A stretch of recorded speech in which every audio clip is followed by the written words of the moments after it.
He married his first love the day I left town, terrified I'd beg him to stay. Little did he know, I was already done with him. Maya, are you absolutely sure you want to join this research project? Yes, Professor Miller. I'm sure. Without a shred of hesitation, Maya Lin gave a firm, decisive nod. That's wonderful, Maya. With you on board, our success is practically guaranteed. It's just… Professor Miller's voice mixed excitement with lingering concern. Per the non-disclosure agreement, you'll have to go entirely off the grid. No one will be able to find you until the experiment succeeds. It could take 10 years, maybe 20. What about Ethan? It's fine. I'll handle everything. Though puzzled, Professor Miller didn't press further. All right. See you in 10 days. After hanging up, Maya picked up a pen and carefully, stroke by stroke, signed her name on the pre-prepared divorce papers. Meanwhile, the television in the living room was broadcasting the wrap-up of a high-profile charity auction. Ethan Vance, the billionaire CEO of Vance Enterprises, had just purchased an unassuming antique vase for an exorbitant price. The sole reason? His wife had looked at it a second longer than usual during the preview. Whenever the media brought up his wife, Maya, Ethan's eyes always filled with a tender, deeply devoted warmth. If Maya likes it, it doesn't matter what it is or what it costs. I will find it for her, Ethan said smoothly into the microphone. Wow, Mr. Vance is incredibly devoted. Where do you even find a man this perfect? He is totally head over heels, the interviewer gushed. Instantly, envious murmurs rippled through the crowd. Mrs. Vance must have won the lottery of life to end up with a man so fiercely loyal and loving. Seriously, remember when she got sick last year? Mr. Vance was beside himself with worry. He literally spent a week on his knees at a secluded chapel, praying for her recovery. God, if a man loved me like that, I'd die happy. Right? And remember how he fought his own family to marry her? He threatened to renounce his entire inheritance, saying life wasn't worth living without her. He literally loves her more than life itself. It's a total fairy tale come true. Listening to the broadcast, Maya let out a hollow, self-deprecating laugh. A fairy tale? Exactly. Ethan Vance was Manhattan's ultimate golden boy, rich, powerful, breathtakingly handsome, and possessing a gorgeous childhood sweetheart whose family perfectly matched his pedigree. Maya, on the other hand, was just a girl from an ordinary, working-class background. She had always been reserved, slow to warm up to people, and fiercely guarded with her emotions. She had rejected plenty of suitors in her life, and initially, Ethan had been no exception. Back then, she figured he would eventually give up and move on like the rest. She hadn't realized how relentless his passion could be. No matter how coldly she pushed him away, he refused to back down. He broke off every tactical matchup his family arranged for him, pouring his entire soul into winning her over.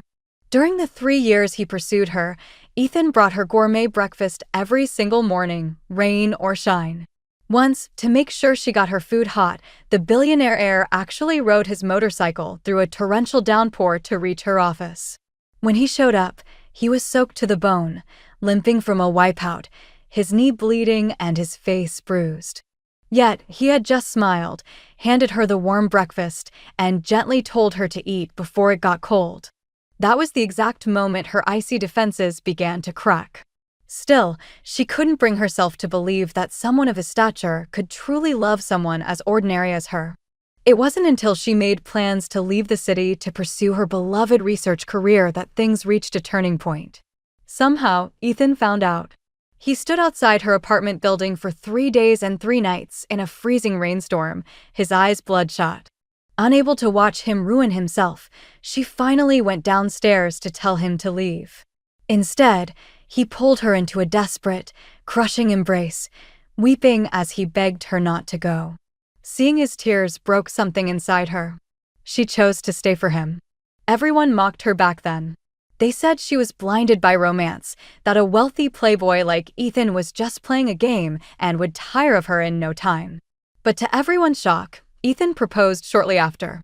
The proposal was a lavish, breathtaking spectacle. But Maya, perpetually insecure, turned him down.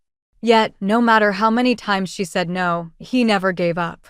On his 99th attempt, she finally said yes. Ethan had wept tears of pure joy, holding her tight and laughing like a child.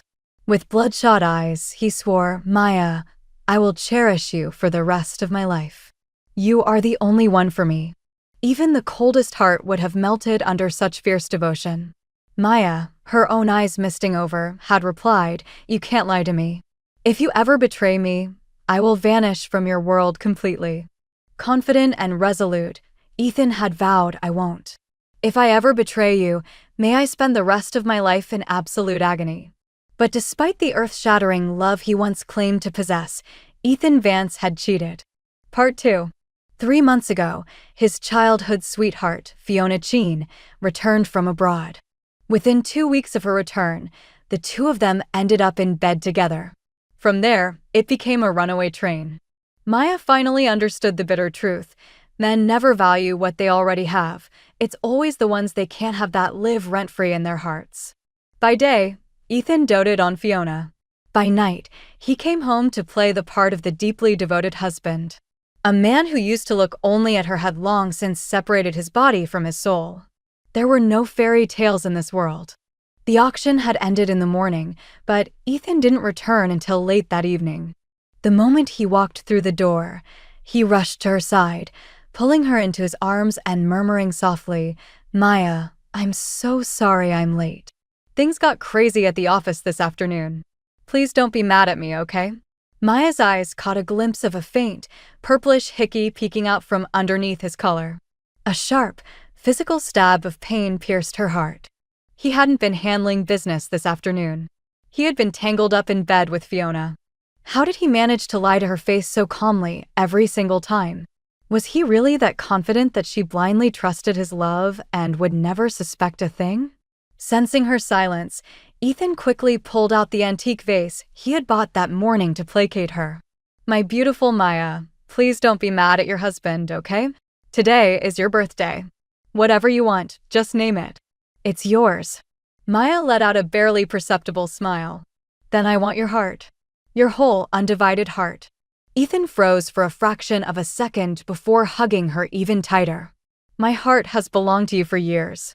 It sounds like my Maya still doesn't trust me. Fine, let me cut it out right now to prove it to you." He reached for a paring knife on the coffee table, making a dramatic show of pointing it at his chest. If this had happened in the past, she would have been deeply moved. Now, she just found it pathetic. "Stop acting ridiculous." She snatched the knife from his hand and handed him a folder instead. Ethan looked confused. "What's this?" Maya smiled faintly. "I'm investing in a new research project, but it requires a signature from my next of kin as a guarantor." Without reading a single line, Ethan immediately flipped to the signature line and signed his name in bold, sweeping strokes.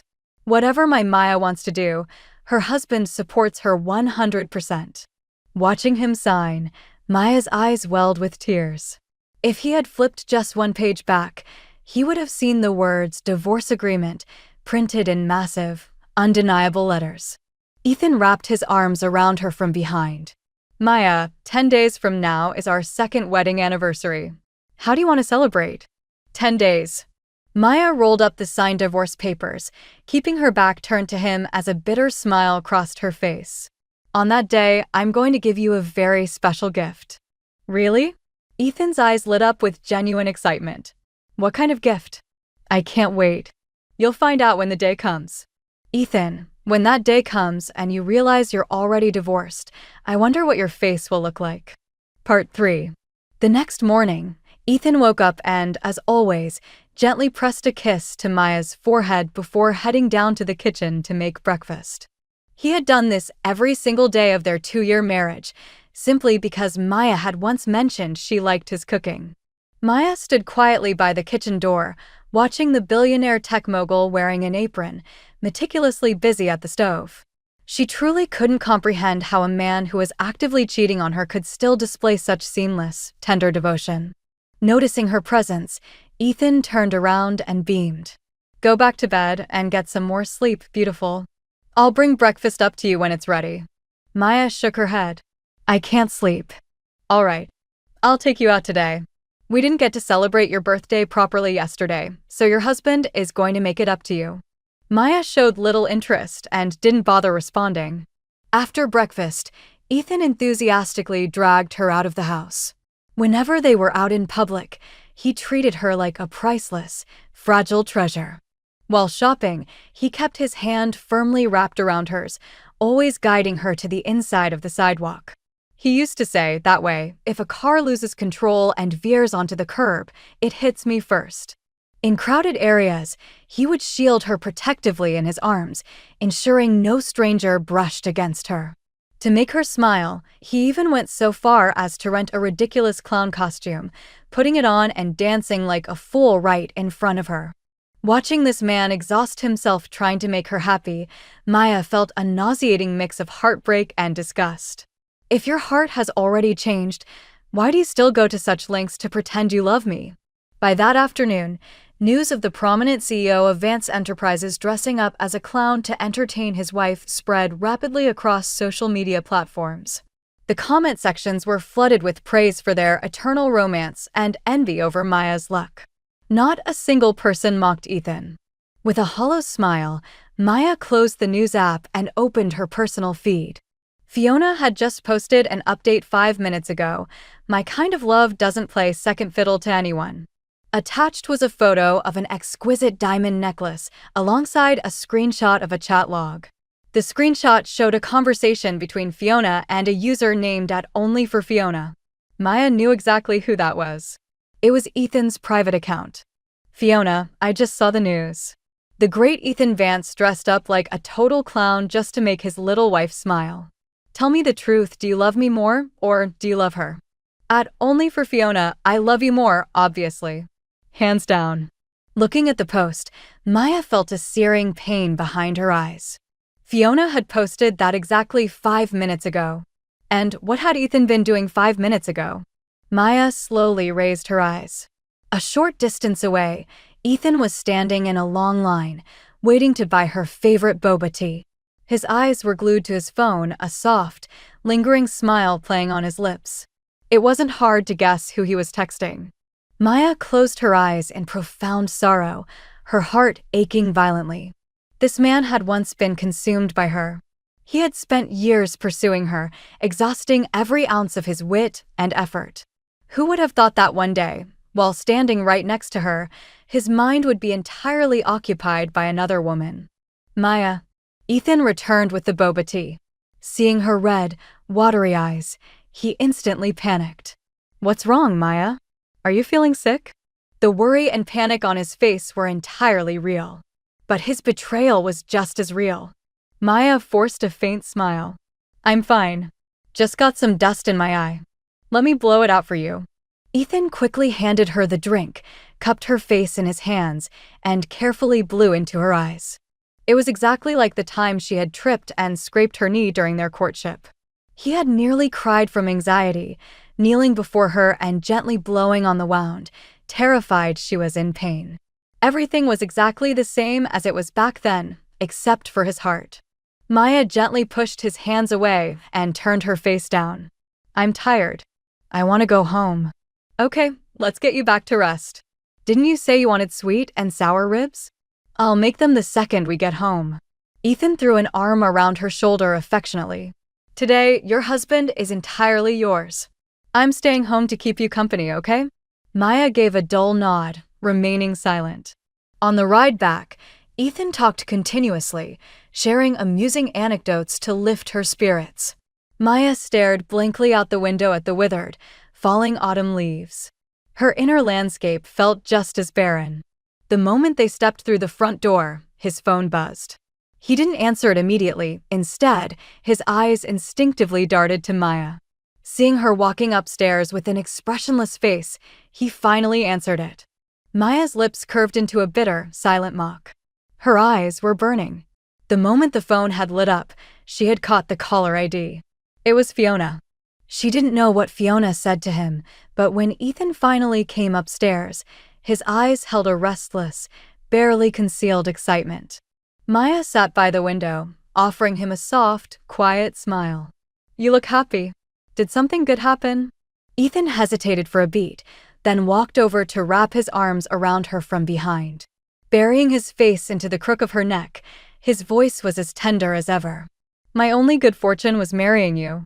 As long as you're by my side, I'm happy. Maya, we can never separate. This lifetime, the next, and the one after that, we have to be husband and wife. Never separate? Maya looked out at the bleak landscape, her vision blurring. Very soon, Ethan. Very soon, you'll be entirely on your own. Soon, Ethan Vance and Maya Lynn won't be a golden couple anymore. We will be absolute strangers. Part 4. Ethan guided her to the bed and tucked her in, pressing a soft kiss to her forehead. Rest for a bit. I'm going down to make the ribs. Okay, Maya murmured, closing her eyes with a faint smile. Ethan kissed her lips one more time before turning to leave. The moment his back was turned, Maya opened her eyes. Seeing the sheer impatience in his hurried stride, the mockery on her face deepened. A single tear slipped down her cheek. She wiped it away, got out of bed, and quietly followed him downstairs. Down in the kitchen. Though Ethan's eyes still held a lingering spark of anticipation, he was glaring angrily at the glamorously dressed woman standing before him. Who told you that you could come here? Ethan hissed under his breath. I told you, she can never find out about us. Fiona looked up at him, her eyes brimming with theatrical tears. I just missed you so much, Ethan. I literally can't bear to be away from you for a second. Did you already forget how amazing it was in your car yesterday after the auction? You told me no woman had ever driven you that wild. You said you wanted to die in my arms. Leaning against the hallway wall just outside, Maya closed her eyes, a devastating smile breaking across her face. So, after the auction yesterday, he really had been trysting with Fiona. And they had done it in his car. She had never known Ethan enjoyed that kind of risky thrill. Whenever they were intimate, he had never suggested anywhere other than their bed. She had assumed he was conventional. It turned out he just didn't care to try those things with her. Fiona slipped off her trench coat, immediately exposing her body wrapped in provocative black lace lingerie. Ethan's pupils contracted, a fierce, dark desire flooding his eyes. Whatever caution he had left instantly evaporated. He pinned Fiona against the kitchen counter, kissing her with ravenous intensity. Within seconds, the lace lingerie was violently torn and discarded on the floor. Right there on the counter, the two lost themselves in each other. The kitchen filled with the shameless sounds of flesh against flesh and heavy, ragged breathing. No one noticed Maya standing just beyond the threshold, quietly listening to every sound. You little siren. I swear you're the death of me, Ethan growled. God, Ethan, you're driving me crazy. Maya leaned her head back against the wall, tears streaming silently down her face. She remembered their very first time together. Ethan had treated her like the rarest porcelain. Terrified of hurting her, even though he was practically bursting with restraint, he had been incredibly gentle, patient, taking his time to claim her piece by piece. He had endured such agonizing restraint, pausing at every movement to ask if she was okay, terrified of causing her any discomfort. The moment he completely made her his, he had wept tears of pure emotion. He had held her tight, whispering that she was finally his, that he loved her to death, that he wanted to die in her arms. It turned out those intimate whispers weren't sacred at all. He could say them to any woman. Through the crack in the door, she saw a savagery in Ethan's movements she had never witnessed before. His face was twisted in a raw, unbridled ecstasy. She had always believed Ethan was inherently reserved, even in bed. But he possessed a wild, untamed side. He just reserved it for another woman. A suffocating, crushing pain radiated from her chest throughout her entire body. Maya clutched her heart, barely able to breathe. A man's so-called eternal devotion really can change in a heartbeat. Ethan, a betrayal and deception like this. I will never forgive you. Never. Part 5. When Ethan finally found Maya, she was sitting alone in the glass solarium on the roof. He rushed over to her frantically, ignoring the rose thorns that scratched his face as he pushed past the bushes. He threw his arms around her, his eyes rimmed with red. Why did you come up here? I've been looking everywhere for you. The man before her had already changed into a fresh set of clothes, carrying the strong, crisp scent of body wash. He held her in a vice grip, as if trying to fuse her into his very bones, his raspy voice trembling slightly. "I came back to the bedroom and you weren't there. I thought you vanished. You scared the hell out of me." Maya looked out at the setting sun, her smile placid. "If one day I really do vanish." "Don't say that." Before she could finish, Ethan tightened his hold, as if terrified she would slip away between his fingers. His face was a mask of sheer panic. "You can't vanish. I wouldn't survive it." Maya's smile turned profoundly cynical. Look at him. Just moments ago, he had been losing his mind inside Fiona on the kitchen counter. Yet right now, he could deliver a performance of such raw, heartbreaking sincerity. Was his acting simply flawless, or did he genuinely believe he could give his heart to his wife while giving his body to a mistress? Could a love so fractured even be called love? Maya gently pushed him back, gesturing toward the glass structure around them. "Do you remember? You built this solarium with your own hands." When they first got married, knowing her love for rare botanicals, he had personally constructed this dreamlike greenhouse on the roof. Back then, his fingers had been torn and bleeding from the thorns and frames, but he hadn't cared. He had blindly led her up here just to surprise her. Now, the greenhouse remained, but the heart had rotted. Remembering the past, a bitter, numbing ache settled deep into Maya's chest. "We haven't been up here in so long. Look, so many of the flowers have withered and died." Ethan followed her gaze. A whole section of the planter boxes sat barren and brown, stripped of their former vibrant life. He knew she was talking about the plants, but for some reason, his heart seized violently.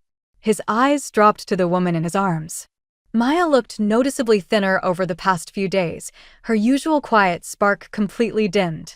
Instinctively, he tightened his arms, murmuring softly against her hair, "It's late autumn, Maya. It's natural for flowers to wither. When spring comes, I'll plant an entirely new garden for you. From now on, we'll come up here every day. I'll work on my laptop, and you can rest your head on my lap and read, okay?" "Okay," Maya whispered with a faint smile. Seeing her familiar, gentle smile, Ethan finally let out a breath of relief. He really had been shaken by the brief scare. Once they returned to the bedroom, his eyes remained glued to her, as if a single blink would cause her to disappear. He placed the plate of sweet and sour ribs before her. "Maya, eat while it's hot. I let them simmer longer, just the way you like." Ethan hadn't always known how to cook. When he first started pursuing her, he couldn't even manage toast. He had taken culinary classes specifically for her, burning his hands constantly, never giving up. Even now, he insisted on preparing her breakfasts and dinners himself. He was so deeply meticulous, so incredibly earnest about every detail of her life. Why couldn't he apply that same endurance to his fidelity? Some things, once contaminated, simply had to be thrown away. Just like the man standing before her. Maya stared at him, her gaze growing more detached by the second. Ethan felt a sudden, inexplicable wave of panic. He waved a hand in front of her face, chuckling as he ruffled her hair. "What are you daydreaming about? Come on, eat." Right then, his phone buzzed in his pocket. He pulled it out instinctively, but the next second, he slammed it face down, an uncomfortable flicker crossing his features. Maya had already seen it. It was a video message from Fiona. A video of what they had just done in the kitchen. Ethan glanced at her quickly. Seeing her expression remain normal, he stroked her head and said smoothly, "Eat up first. I need to step out to take a quick business call." "Okay." The moment the door clicked shut, Maya picked up the plate of ribs and dumped the entire thing, plate and all, straight into the trash can. Thinking of him frantic and wild in the kitchen with Fiona made even the food coming out of that room feel completely filthy. When Ethan finished his call and walked back in, his eyes immediately caught the discarded plate in the trash. Part 6. His heart skipped a beat. He walked quickly to the window where Maya was staring blankly outside and wrapped his arms around her. "Why are the ribs in the trash? Did I mess up the flavor this time?" "No," Maya replied, her voice soft and even. "I was just clumsy and knocked the plate over." Ethan let out a small breath, ruffling her hair affectionately. My sweet Maya, still as clumsy as ever. It's fine, your husband will make you a fresh batch next time. Maya turned around to look at him. Was that an emergency with the company just now? Ethan's eyes flickered slightly before he smiled. No, just the guys. The usual crew, you know them. They realized yesterday was your birthday, so they set up a VIP lounge at the sanctuary tonight to throw you a party. Is that so? Maya smiled. It was a light, hollow sound, her eyes completely devoid of life. But I'm a little tired. I want to turn in early tonight. That's fine. If you don't want to go, we won't go. A club party with those guys is boring anyway. I won't go either. I'll stay right here and keep you company. Ethan's tone was almost supplicating, his eyes dripping with affection and warmth. Maya looked down, twisting the wedding band on her ring finger, saying nothing.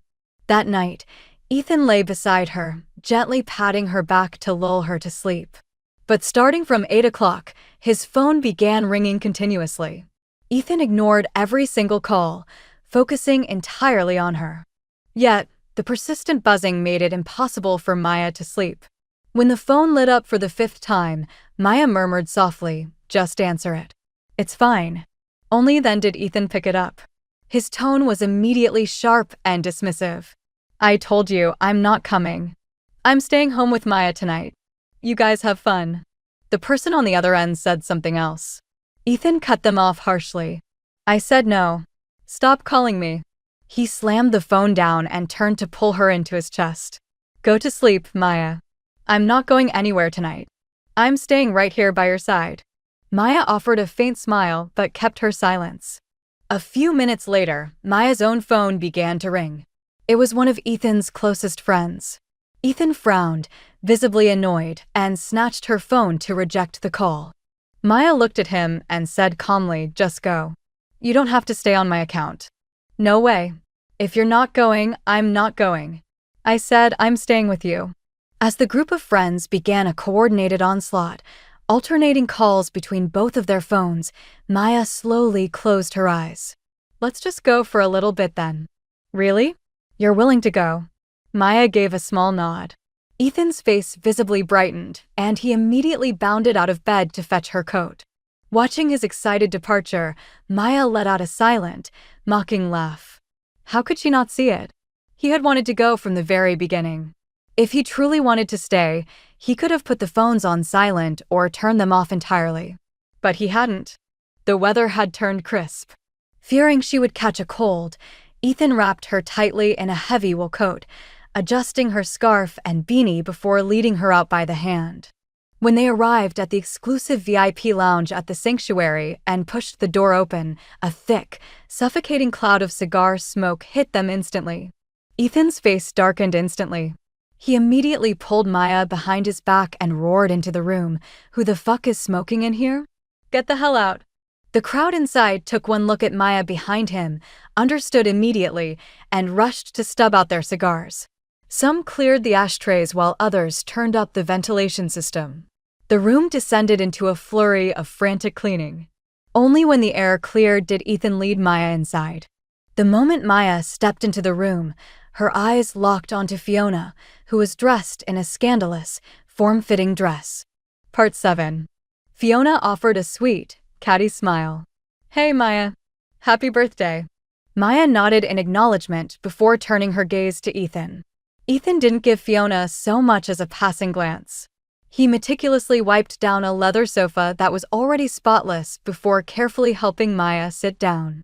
Across from them, Fiona let out a sharp chuckle. "Wow, Ethan really is the ultimate doting husband, just like the rumors say." "You bet he is," one of the guys chimed in. "Out of all of us, Ethan's the only one who's fiercely loyal." "Fiona, missing out on Ethan back in the day was definitely your loss." "Oh, really?" Fiona's lips curved into a smug, sharp smile. Of course, she found it hilarious. The man they were praising for being fiercely loyal had been worshipping at her feet just that morning on his own kitchen counter. How could she not gloat? Recalling the scene from the kitchen, a profound, heavy ache flared in Maya's chest. She kept her head lowered. Ethan gently removed her beanie and scarf, pouring her a glass of warm water. The warmth radiated through the glass into her palms, but it did nothing to melt the ice in her heart. "So, Fiona," another guy joked, "judging by your social media posts, your new boyfriend treats you like a queen too, huh?" As the question hung in the air, Maya quietly monitored Ethan's reaction. The man masked it perfectly. Not only was there no trace of guilt on his face, but he proceeded to shell nuts and prepare small plates of fruit for her, his focus entirely consumed by his wife. Fiona glanced sideways at Ethan, her eyes dancing with malice. "Oh, absolutely. My boyfriend says he loves me more than life itself. He can't function without me. He buys me endless diamonds, cooks for me personally. Honestly, he'd pluck the moon out of the sky if I asked for it." Maya looked down and smiled, her heart freezing over. "So, everything he did for me, he can do for another woman. Right down to the exact same promises." The relentless pursuit, the absolute devotion. In the end, it was never about true love. It was just his driving need to conquer, wasn't it? And once conquered, the thrill was gone. The realization drove a sharp stake through Maya's heart, her knuckles whitening around her glass. "Ha ha." The guys in the lounge began to stir the pot. "All right, let's place bets. Who dotes more? Fiona's mystery boyfriend or our boy Ethan?" Fiona had already asked Ethan that exact question earlier, and Ethan's answer had been that he loved Fiona more. Maya couldn't help but look at Ethan, wondering how he would answer in front of her face. Ethan was currently focused on cracking a walnut for her. Hearing the guys rowdy up, his handsome brow furrowed, and he spoke with absolute, unwavering steel in his voice. "I don't care how other men treat their women. All I know is that Maya is the only one for me. She is the only woman I will ever love, and nothing in this world matters more than her." He spoke with such fierce, absolute conviction, his eyes brimming with a sincerity that looked completely flawless. The guys froze for a second before bursting into laughter. Man, hands down, Ethan wins. Maya's a lucky woman. Fiona's expression soured instantly. She looked at Maya, her smile turning venomous. "Well, my boyfriend tells me he practically sees God every single time we're in bed together. They say love and sex are entirely connected, so he must be deeply obsessed with me to crave my body that much. I wonder if Ethan has that same wild appetite for you, Maya." Ethan's face turned dangerous. He cast a freezing glare at Fiona and snapped, "Maya isn't like you. Keep your vulgar conversations away from her." "Vulgar?" Fiona laughed so hard she practically shook. She turned directly to Maya. "Maya, he thinks making love is vulgar. It sounds like Ethan is a bit of a prude at home. I guess you guys don't have much of a sex life, do you?" Ethan's expression turned utterly lethal. One of the guys quickly grabbed Fiona's arm, muttering for her to drop the subject. But Fiona ignored him, her face flushed with triumph and provocation. Maya couldn't stand another second of it. She stood up to go to the restroom. To no surprise, Fiona followed her out. Part 8. Inside the restroom, Fiona intentionally unbuttoned the top of her dress, revealing dark, unmistakable hickeys across her chest. The sight burned Maya's eyes. Maya stood expressionless before the mirror, washing her hands. Fiona stood right beside her, pulling her collar wider.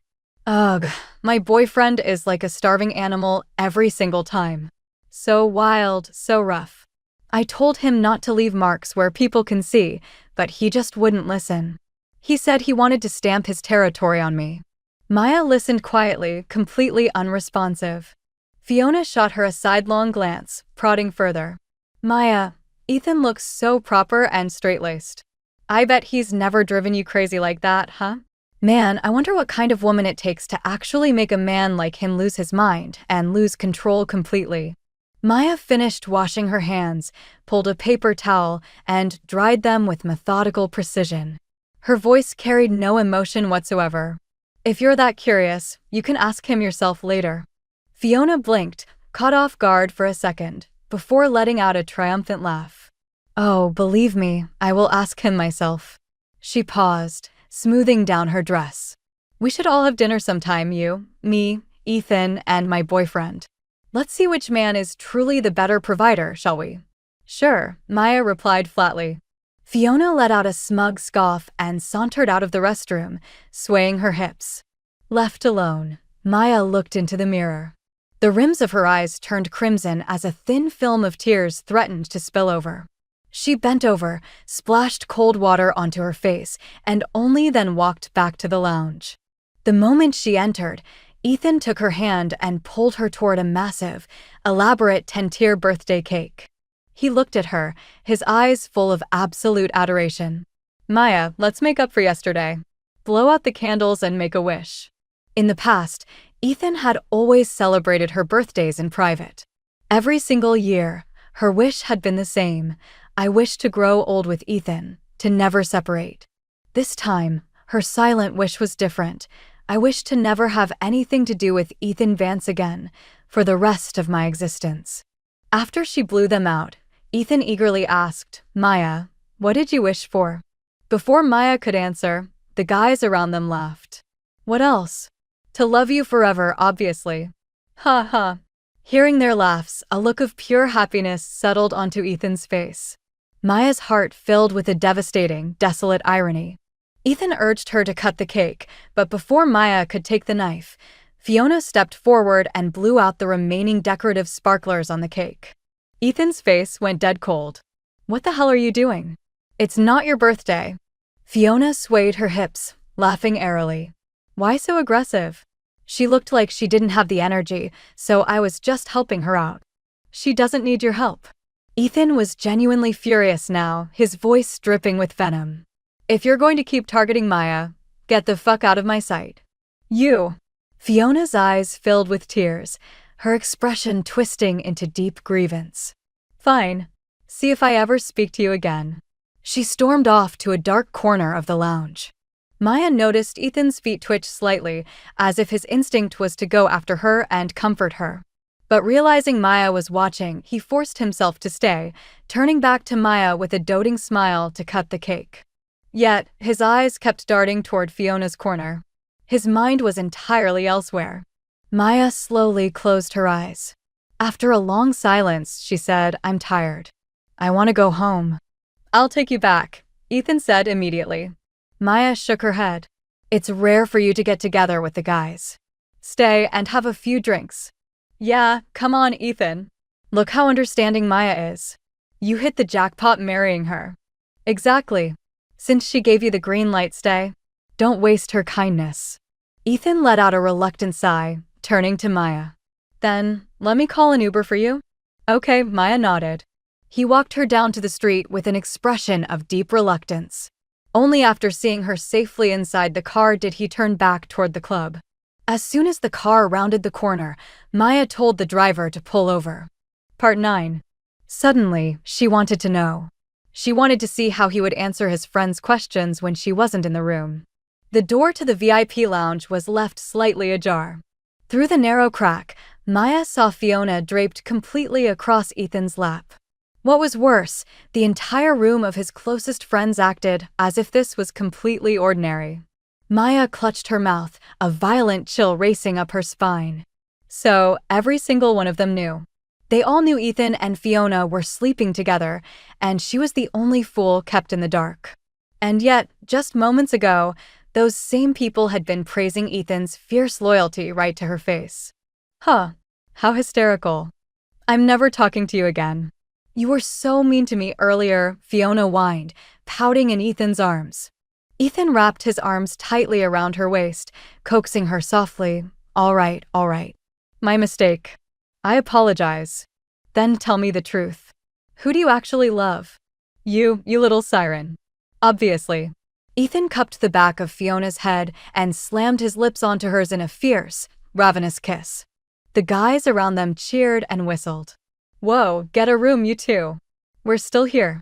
Fiona laughed triumphantly, her voice loud and clear. Please, he can barely control himself around me. We did it right on his kitchen counter this morning while his wife was upstairs. Damn, you guys play dirty. Ethan, tell the boys, how is the counter? Ethan lifted his head from Fiona's chest, his lips curling into a wicked smirk. Exhilarating. Best I've ever had. Outside the door, Maya leaned heavily against the wall, her vision completely fractured by tears. Ethan Vance. I will never forgive you as long as I live. When she got back to the house, Maya began tearing the place apart. She gathered every single photograph of them, every love letter he had ever written her, and threw them into the fireplace, watching them burn to ash. That wasn't enough.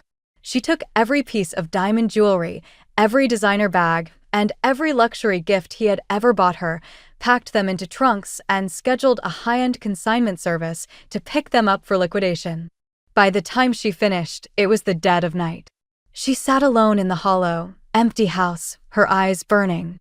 She wanted to laugh, but the tears just kept coming, spilling over without end. The next morning, the moment she opened her eyes, she saw Ethan standing by the bedside. His eyes were completely bloodshot, his fingers clutching a charred, half-burnt fragment of a photograph he had fished out of the fireplace. He licked his dry lips, his voice trembling with disbelief. Maya, did you burn our photos? Yes. Why? These are our memories. The trips we took. We swore we'd keep them forever to look back on. His voice cracked, tears hovering at the edge of his eyes. Maya looked at him with chilling composure. The photos were getting old. The color was fading. But you can't just burn them. These are the only records of our best years. Maya lowered her eyes, refusing to give him a response. Terrified of provoking her further, Ethan forced his tone to soften. He pulled her into a tight embrace, whispering gently, "Forget it. If they're burned, they're burned. We have so much time ahead of us anyway. We can always take new ones." So much time? Maya thought, a silent scoff dying in her throat. Not anymore, Ethan. In a few days, you'll be entirely on your own. To cheer her up, Ethan planned a trip to an amusement park the following weekend. However, the moment they arrived, the sky darkened and a miserable autumn drizzle began to fall. Ethan immediately stripped off his designer coat, holding it over Maya's head to shield her as he hurried her into a nearby gazebo. "Did you get wet, Maya?" he asked frantically, wiping imaginary raindrops from her perfectly dry face before pulling her tightly against his chest. Right then, his phone rang. He answered it automatically, but within a second, his entire posture went rigid. After hanging up, he looked at Maya, his expression strained and unnatural. "Maya, something urgent just came up at the corporate headquarters. I have to head over right now." "It's fine. Go handle it. But what about you?" "I'll wait for the rain to stop, walk around for a bit, and then take a cab back." Ethan frowned, clearly torn and uneasy. But after a few seconds of hesitation, he reached out to ruffle her hair. "I'll be quick. Your husband will bring you a surprise gift when I get back." "Okay." Seeing her familiar, compliant smile, the weight on Ethan's shoulders lifted. He turned and sprinted off into the rain. Maya watched his silhouette dissolve into the gray downpour. Her face was entirely wet, and she couldn't tell if it was the rain leaking through the roof or her own tears. The Ethan of the past would have dropped a multi-million-dollar deal before leaving her alone in the rain. No matter how busy, no matter where he was, he would fly across the country just to pick her up. He used to say, "What if my Maya gets lost? I can't live without you." Now he was gone. The man who loved only Maya had died long ago. The exposure to the damp cold broke Maya's fragile health, and by the time she got home, she collapsed with a raging fever. Ethan didn't return until past midnight.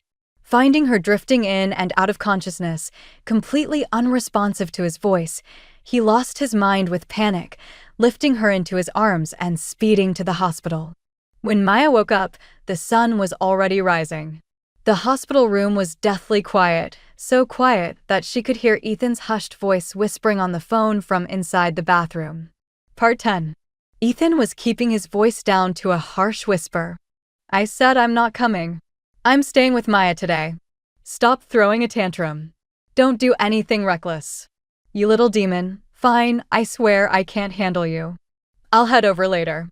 When the bathroom door clicked open, Maya quickly closed her eyes, feigning sleep. She felt him approach the bed, carefully tucking the blankets around her shoulders. She felt his fingers gently stroke her forehead, his touch aching with tenderness. "Maya, I'm so sorry," he whispered, his voice thick with remorse. "I should never have left you alone at the park yesterday. Please get better quickly. Once you're discharged, I'll take you on a vacation anywhere you want to go." Maya felt a wave of profound disgust mixed with a hollow, crushing sorrow. If she hadn't seen the truth with her own eyes, she would have truly believed this man loved her to the point of madness. It was all a lie.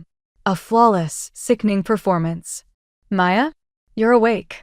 The moment Maya opened her eyes, Ethan looked ecstatic, throwing his arms around her tightly. "Maya, I'm never leaving you behind again. You scared the life out of me." Maya looked past his shoulder, staring out at the dead, barren autumn trees outside the window. She offered a dull, meaningless smile. After surviving the absolute depths of heartbreak, her soul had gone completely numb. Maya's condition wasn't severe, just a standard exhaustion-induced fever. Once the fluids ran through her system and the fever broke, she collected her prescription and left the hospital that afternoon. On the drive home, Ethan's phone buzzed repeatedly. Every time he checked a text, the dark, restless hunger in his eyes intensified. The second he ushered her into the house, he began frantically throwing clothes into a duffel bag, claiming an emergency market expansion required him to fly out of state for a few days. Maya sat quietly on the armchair, watching him scurry around the room. Her face was a perfect sheet of calm. In less than 10 minutes, his bag was packed. He walked over to her, wrapping his arms around her with deep, theatrical reluctance. "Maya, I'm so sorry. I've been so distracted with work lately and neglected you. I promise, once this merger is finalized, I'm all yours." "It's fine. Business comes first," Maya said, her voice entirely flat. Ethan planted a heavy kiss on her lips, his expression melting with affection. "This is why I love you so much, Maya. You're the best thing that ever happened to me." As he rolled his suitcase toward the front door, he stopped and looked back one last time. "Maya, wait for me. We're celebrating our anniversary the second I get back." "Okay," Maya nodded, her expression remaining perfectly serene. Ethan's brow furrowed slightly. For some inexplicable reason, seeing her look this detached sent a cold shiver through his chest. But within seconds, his mind flashed to a picture Fiona had sent him earlier of her wearing a scandalous outfit, and the anxiety vanished. "Make sure you wait for me," he left her with that final sentence before pulling the door shut and rushing out. Watching the door close, Maya's lips slowly parted into a laugh that eventually turned into silent, gasping tears. "Wait for you." "No, Ethan. Maya Lin is done waiting." Ethan didn't return for an entire week, though he sent her sweet-talking texts every single night. She didn't reply to a single one. During those days, Maya methodically wiped her existence from the house. Anything belonging to her that could be sold was gone. The rest was thrown into industrial trash bins. She even hired a demolition crew to completely dismantle the glass solarium on the roof, leaving nothing but bare concrete. She wanted to ensure that not a single molecule of her presence remained in this house. On the night before her departure, her phone began buzzing continuously. It was an avalanche of media files from Fiona. They were explicit photos of her and Ethan from the past week. Every imaginable posture, every type of provocative costume. Ethan's face in the photos was entirely lost in a trance of pure, unadulterated lust. Maya glanced at them casually before turning her phone off entirely. Since she had already chosen to leave, looking at his degradation stirred absolutely nothing in her heart. Meanwhile, at a luxury resort villa hours away, Ethan was pacing the room, an overwhelming sense of dread gnawing at his stomach. He roughly pushed away the woman trying to wrap herself around his naked torso and began pulling on his shirt. Fiona pouted, wrapping her arms around his waist from behind. "What are you doing? I haven't had enough of you yet." "No, I have to go back. Maya hasn't replied to my texts or answered my calls in 3 days. She must be furious." "Ugh, please. She worships the ground you walk on. Even if she's throwing a tantrum, she'd never actually leave you. If you don't believe me, text her right now." Ethan hesitated, then picked up his phone to send a text. "Baby, wait for me. I'm coming home tomorrow morning." To his surprise, a response came back almost instantly. "Okay." Fiona let out a smug chuckle. "See? I told you. She's completely desperate for you. She could never leave." Looking at that single word, a wave of profound tenderness washed over Ethan's heart. Right. My Maya would never actually leave me. She loves me just as deeply as I love her, right down to the absolute bone. She's probably just lonely. With his anxieties fully pacified, any remaining restraint shattered. When Fiona pressed her warm body against his back again, he turned around, lifted her up, and threw her back onto the bed. The next morning, Maya rolled her single suitcase down to the driveway. The transport vehicle sent by Professor Miller's Institute was already waiting at the curb. Just as she reached for the car door, her phone rang. It was Ethan, his voice tight and breathless with rush. "Baby, wait for me. I just hit the highway. I'll be home in an hour." "Okay," Maya said, her voice as calm as a morning lake. "I left your anniversary gift on the desk in your study. Remember to look at it." Yeah, absolutely. I'm speeding home right now. We'll open it together." "Okay." The moment the call ended, Maya popped the SIM card out of her phone, tossed it into a nearby sewer grate, and stepped into the car. "Ethan Vance, from this moment on, you are entirely on your own. For the rest of our lives, may we never meet again." Part 11. The moment the call disconnected, Ethan began pulling on his designer trousers. Fiona slid out of bed, her soft, manicured hands tracing patterns across his bare chest, her voice dripping with artificial sweetness. "It's still early. Come back to bed for one more round. I'm still hungry for you." Ethan frowned, roughly brushing her hands away. "No, Maya is waiting for me at the house. I have to leave right now. What's the difference if you leave now or a few hours later? Besides, she loves you so much. She's not going to hold a few hours against you." Fiona wrapped herself around him again. "Come on, Ethan. We finally got away to this private estate. We shouldn't waste it. I still have one last outfit I haven't shown you. Let me put it on for you." Fiona trotted over to her suitcase and pulled out a provocative bunny roleplay outfit. Over the past 7 days, she had prepared a different outfit for every single night, ensuring the billionaire tycoon remained thoroughly enslaved by her body. Sure enough, the moment his eyes hit the lace and satin outfit, his gaze darkened with heavy desire. Fiona winked at him, her eyes flashing with pure seduction. "No peeking until I'm done." With a low giggle, she sauntered into the bathroom. Ethan's breathing turned heavy. Fiona was a master of her craft, experienced, wild, and entirely uninhibited in bed. She gave him a raw, primal gratification that no conventional relationship could provide. He was thoroughly addicted to her body. But it was strictly physical. She wasn't Maya. Thinking of his wife, a wave of profound warmth filled Ethan's chest. "Maya, you are still the only woman I truly love. From beginning to end, it's only you. You'll forgive your husband for a little harmless fun, won't you? Once I get this phase out of my system, I'll come back to you completely. We'll grow old together, just like we promised." With that mental gymnastics, his remaining guilt vanished. When the bathroom door opened and Fiona stepped out, his eyes practically caught fire. She moved toward him, her hips swaying rhythmically, her gaze targeting his absolute weakest points. "Do I look pretty?" she whispered, her fingers tracing circles over his heart. Ethan gripped her wrists violently, throwing her onto the mattress, his voice thick with raw lust. "You little witch, you always know exactly how to break my resolve." He threw himself over her, tearing at the outfit with feverish impatience. Fiona turned her face to the side, a look of ultimate triumph flashing across her lips. What did it matter that he fought his entire family for his true love back then? Right now, that precious true love was sitting alone in an empty house while he was losing his mind inside her bedroom. There wasn't a single man she couldn't break. And Ethan Vance was no exception.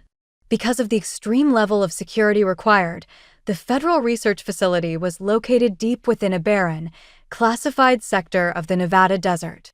Maya had flown into a military airfield before boarding a blacked-out transport vehicle for a grueling 4-hour drive into the deep desert. By the time they arrived at the facility gates, the desert night had completely set in. Professor Miller was waiting at the reception bay personally. "Maya, you must be exhausted from the trip." Maya smiled, and for the first time in months, the smile reached her eyes. "Not at all, Professor." The entire facility was blindingly lit, surrounded by heavy security fences. Scientists in clean suits were exiting fully sealed laboratories, heatedly debating technical data regarding the aerospace propulsion project. Looking at them, the long-dormant passion and ambition inside Maya instantly reawakened. The moment she stepped away from Ethan, the suffocating fog in her mind cleared completely. Her life was far too valuable to be wasted on a cheating husband, nor did she belong in a hollow, toxic marriage. She belonged here in the light, chasing her dreams and changing the world. Part 12. Professor Miller took her to the dining hall first. Over dinner, he walked her through the layout of the facility and gave her a detailed briefing on the initial phase of the project. Toward the end of the conversation, the older man looked at her with a touch of anxiety. "This project is incredibly complex, Maya. We likely won't see actionable results for another 3 to 5 years. Everyone on the team lives, eats, and sleeps inside this facility. No personal departures, zero outside communication. I know you and Ethan just got married, and your devotion to each other is legendary. I worry the isolation will take a severe toll on you both." Maya took a slow sip of her water, her expression completely untroubled. "It won't. I've settled everything back home. Maya Lin and Ethan Vance no longer have any connection whatsoever. From this day forward, my mind belongs entirely to the lab. Whatever happens to Ethan Vance is no longer my concern, nor do I care." She knew her sudden disappearance would drive Ethan to the brink of insanity. Whether he searched for her out of genuine panic or simply to preserve his public persona as a devoted husband, she didn't care. He was dead to her. Professor Miller looked at her in absolute shock. The epic love story of Ethan Vance and his working-class muse was practically folklore in high society. To hear her dismiss it with such chilling finality was jarring. But respecting her privacy, the professor dropped the subject and offered to show her to the living quarters. Meanwhile, back in New York, the timeline caught up. By the time Ethan finished with Fiona, it was past noon. Despite the intense physical satisfaction, his left eye had been twitching uncontrollably all morning, and a suffocating sense of dread was crushing his chest. He didn't linger in Fiona's bed this time. The moment it was over, he showered, pulled on his suit, and grabbed his briefcase. When Fiona tried to wrap herself around him at the door, his patience ran out completely. He roughly shoved her away, his face dead cold. "Maya is waiting for me at the house. I have to leave right now. Spending 7 days with you is already pushing it." Fiona instantly pulled her classic move, her eyes welling with pathetic tears. "I just love you so much, Ethan. I wanted a few more hours." Ethan ignored her tears entirely, threw his coat over his shoulder, and walked out. He needed to see Maya immediately. Only seeing her face could quiet the terrifying pounding in his chest. While stopped at a red light near their neighborhood, his eyes caught a vintage, handcrafted music box in a boutique display window. Compared to diamonds and luxury brands, Maya had always preferred these intricate, artistic pieces. The light turned green. Ethan pulled a sharp U-turn, parked at the curb, and bought the music box, imagining the gentle smile it would bring to Maya's face. He sped into the driveway of his estate, threw the car door open, and ran into the house. "Maya, I'm home." The massive, multi-million-dollar mansion remained dead silent. There was no response. Assuming she was resting upstairs, he bolted up the marble staircase 3 steps at a time. "Maya, look at the gift I brought you." He threw the bedroom door open with a wide smile, but the enthusiastic greeting died in his throat. The room was entirely empty. There was no warm, soft voice waiting to welcome him home. As his eyes swept across the room, his breath hitched. The space looked stark, hollow. A massive amount of personal items were missing. The photos were gone because she had burned them, but the decorative crystal frames on the nightstands were gone too. Maya's extensive skincare products, her favorite vanity ornaments, her jewelry boxes, everything had vanished. His heart slammed against his ribs. He threw open the walk-in closet. The massive closet was filled entirely with his own custom suits and designer clothes. Maya's side of the closet was completely barren. Not a single dress, shoe, or hanger remained. Ethan stumbled back 2 steps, his legs giving out. The boutique music box slipped from his fingers, crashing onto the hardwood floor and shattering into a dozen jagged pieces. He was shaking violently, an absolute, paralyzing terror gripping his soul. My Maya, she left? She left me. Part 13. No, it's impossible. Maya loves me more than anything. She could never leave me. They had sworn to each other, under the eyes of God, that nothing in this world could ever tear them apart. Even death wouldn't separate them. How could a woman who loved him that deeply bear to abandon him? Right? It must be because I ignored her this past week. She's throwing a massive tantrum. She purposely hid all her things and went to a hotel just to scare me, to teach me a lesson. Yes, that must be it. Clinging to that desperate delusion, Ethan began tearing through the mansion like a madman, screaming her name. He searched every bathroom, every guest suite, every storage room. Nothing. The roof. The solarium. Maya loved hiding up there whenever she wanted peace. Like a drowning man catching a floating branch, he sprinted up the final flight of stairs to the roof terrace. The moment he pushed the heavy door open, he froze. The dreamlike glass structure was gone. The steel frames he had personally bolted down were missing. The rows of custom planter boxes, the rare flowers he had cultivated for her, everything had been violently uprooted, leaving nothing but bare, gray concrete. What is this? What the hell happened? He whispered, his voice cracking. Our secret place. Why is it gone? He spun around, running back down the stairs in a blind panic. Because his vision was blurred with terror, his foot missed a step, and he tumbled violently down the entire flight of marble stairs, crashing hard onto the foyer floor. The household housekeepers rushed over in horror to help him up. Mr. Vance, are you okay? Ethan ignored the searing pain in his shoulder and ribs. He grabbed the head housekeeper by her collar, his voice screeching with terror. The greenhouse. Where the fuck is the greenhouse on the roof? The housekeeper trembled under his frantic gaze, whispering carefully, Mrs. Vance. Mrs. Vance hired a demolition crew 2 days ago. She had them tear it down and throw everything into the industrial waste bins. What? Ethan's mind went entirely blank. That was the greenhouse I built for her with my own hands. She loved that place more than anything. How could she destroy it? She must be furious. She must be so angry at me. I just need to find her and beg.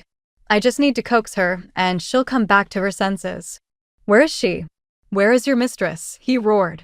Mrs. Vance left with a single suitcase early this morning, sir. She didn't say where she was going, and none of us dared to ask. Ethan pulled out his phone with trembling fingers, dialing Maya's number. Every single attempt met the same cold, automated recording. We're sorry. The number you have dialed is no longer in service. Ethan screamed, smashing his phone violently against the marble floor, tearing at his hair as he collapsed onto his knees. The absolute, suffocating horror of losing her was driving him insane. I left your anniversary gift on the desk in your study. Remember to look at it. Suddenly, Maya's final words over the phone flashed through his mind. Like a man seeing a light at the end of a tunnel, he scrambled off the floor and bolted toward the study, leaving the housekeepers staring at each other in absolute terror. He burst into the study and saw a neat, minimalist gift box sitting dead center on the mahogany desk. Looking at the box, his frantic steps slowed down. He walked over, one agonizing step at a time, his entire chest heaving. What did she leave me? Is it a riddle? A map showing where she's hiding so I can go find her and bring her home? Yes, it has to be. She's just playing a game to punish me. She wants me to go after her. Maya, I'm coming for you. Just wait for me, he whispered, his palms sweating as he reverently lifted the lid of the box, bracing himself for a romantic surprise. The moment the words "divorce agreement" in bold, capitalized text hit his eyes, a violent explosion went off in his brain. His vision went completely black, his breath hitching as he stumbled back into the bookshelf, shaking his head in violent denial. No, no way. Maya would never divorce me. She loves me. She wouldn't be this cruel. She wouldn't throw me away. It's a prank. It has to be a sick prank to scare me. He lunged forward, snatching the papers out of the box. But the next second, his eyes locked onto the signature line. There, written in neat, elegant cursive, was the name Maya Lin. His heart withered, an unspeakable, paralyzing agony ripping through his chest. It was Maya's handwriting. She had genuinely signed the divorce papers. Part 14. Ethan's eyes turned instantly bloodshot. He let out a choked, hysterical laugh, still refusing to accept reality. He refused to believe his Maya would discard him like trash. He refused to believe the woman who used to look at him with such soft, boundless adoration could be this ruthless. She was just angry because he stayed out all week. As long as he didn't sign these papers, they were still married. There was still a chance. He just needed to track her down, get on his knees, and beg for mercy, and they would go right back to being the golden couple everyone envied. Wiping the tears from his eyes, he prepared to rip the divorce papers to shreds. But as he went to tear them, his eyes caught the line right next to hers. There, written in bold, aggressive, sweeping strokes, was his own signature, Ethan Vance. It was as if a bolt of lightning had struck him dead on the spot. He frantically flipped back a page. I'm investing in a new research project, but it requires a signature from my next of kin as a guarantor. The memory hit him like a physical blow. The room spun around him, his body turning entirely ice-cold. On her birthday, she had already planned to leave him. She had tricked him into signing his own divorce decree. An unprecedented, primal terror flooded his entire system. Ethan's face went dead white, his body shaking like a leaf. Why? Everything was perfect between us back then. Why did she want a divorce? This has to be fake. Someone is sabotaging us. Someone was jealous of our marriage and forged these papers. I have to find her. I have to ask her face to face. Maya wouldn't do this to me, Ethan muttered neurotically, stumbling around the desk. As he moved, his suit jacket caught the edge of the gift box, sending it crashing to the floor. The box split open, and a heavy manila envelope slid out from a false bottom. Ethan froze. He had been so focused on the divorce papers that he hadn't noticed there was something else inside the box. Another clue. I knew it. Maya still loves me. She left another clue. The manic anxiety in his chest calmed down slightly. He bent over, eagerly tearing the envelope open. The moment the contents slid into his palms, the remaining blood drained from his face. It was an avalanche of high-resolution photographs. Photos of him and Fiona in bed. Every explicit posture, every disgusting angle, his own face frozen in expressions of pure, unbridled lust. Ethan dropped the photos as if they were burning coal, screaming in terror as he scrambled backward into the corner of the room. How did Maya get these? So she knew. She knew about Fiona the entire time. That's why she signed the papers. That's why she destroyed the greenhouse. That's why she vanished without a trace. The memory of Maya's strange behavior over the past month came crashing back. Ethan felt a freezing cold seep into his bones. The Maya of the past smiled constantly, her eyes bright and ambitious. She loved cuddling against him on the couch, and her face would light up with excitement whenever he took her out. But recently, she barely smiled. Her eyes were completely hollow. She stiffened whenever he tried to touch her, and during their day at the amusement park, she had looked completely detached and empty. He should have seen it. She had discovered everything. But he had chosen to play the fool, convincing himself that his secrecy was flawless, that his friends would keep his secrets forever. He had genuinely believed that once he got bored of Fiona, he could return to Maya's side, and she would never know a single thing. How utterly pathetic. There were no secrets in this world. Ethan glared at the explicit photos scattered across the floor, his eyes burning with a murderous, bloodshot rage. It was her. Fiona sent these to Maya. It was that fucking bitch. Part 15. Inside her penthouse, Fiona was meticulously applying her makeup, humming a tune as she slipped into a provocative new outfit she had just purchased. Suddenly, the front door was violently kicked off its hinges with a deafening crash. Ethan stormed into the room, his eyes wild and bloodshot like a feral beast. Fiona quickly masked her shock with a sultry smile, swaying her hips as she approached him. Gosh, Ethan, so aggressive. Just like how you're in bed. But you know I like it. She didn't notice the lethal, murderous rage in his eyes until it was too late. With a sickening choke, Fiona's slender neck was violently gripped by Ethan's large hand. He slammed her against the wall, lifting her off her feet as his fingers tightened like iron clamps. Air was cut off instantly.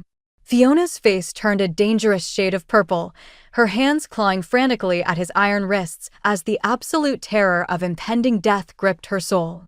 Let go, choke. Ethan. It wasn't until Ethan's head of security rushed into the penthouse and forcefully tore Ethan away that Fiona collapsed onto the floor, gasping for air and coughing violently as she clutched her bruised throat.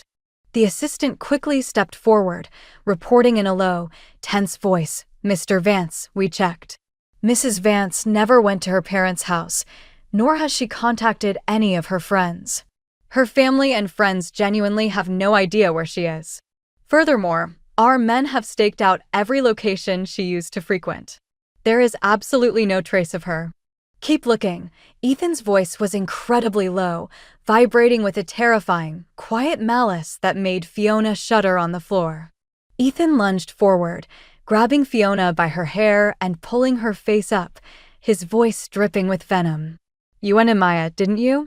You told her about us and sent her those photos to force her out, didn't you? No. It wasn't me. Fiona screamed in pure terror, denying it frantically. Though the media portrayed her family as a perfect high society match for the Vance family, the truth was the Cheen family was a mere satellite compared to the multi-billion-dollar Vance empire. She knew that no matter how wild Ethan was in her bed, once his wrath was provoked, his cruelty could obliterate her entire family without a second thought. I swear it wasn't me, Ethan.